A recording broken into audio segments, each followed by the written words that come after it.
মুর্শিদাবাদ জেলার ফারাক্কায় কোদম্বনপুর এলাকায় চলন্ত মালগাড়ি থেকে বিচ্ছিন্ন হয়ে গেল ইঞ্জিন। জানা গেছে রবিবার সকালে দুলিয়ানের দিক থেকে ফারাক্কার দিকে ওই মালগাড়িটি যাবার সময় ফারাক্কায় কোদম্বনপুর এলাকায় ইঞ্জিন থেকে মালগাড়ি বগি বিচ্ছিন্ন হয়ে যায়। যদিও বিচ্ছিন্ন হয়ে যাওয়া বগিগুলো ইঞ্জিনের পেছনের লাইনের উপরে দাঁড়িয়ে যাওয়ায় বড়সড় দুর্ঘটনা থেকে রক্ষা পাওয়া গেছে। তবে বারংবার এই ধরনের দুর্ঘটনা রেলের গড়িমসি নিয়ে প্রশ্ন থেকেই যাচ্ছে। এই রেল লাইনে একটা গাড়ি আমাদের এই সাকোপাড়া হল্টের দিকে যাচ্ছিল ধুলিয়ান স্টেশন থেকে।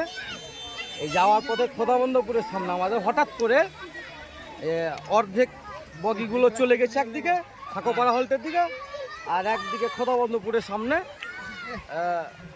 এই ট্রেনের মোটামুটি 10-15টা বগি দাঁড়িয়ে গেছে, মানে কানেকশন ছিন্ন হয়ে গেছে, আলাদা আলাদা ভাগ হয়ে গেছে।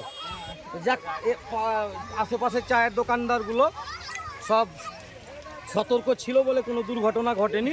একটা বড় কিছু হয়তো ঘটলেও ঘটতে পারত। আল্লাহ যা করেছেন ভালো করেছেন।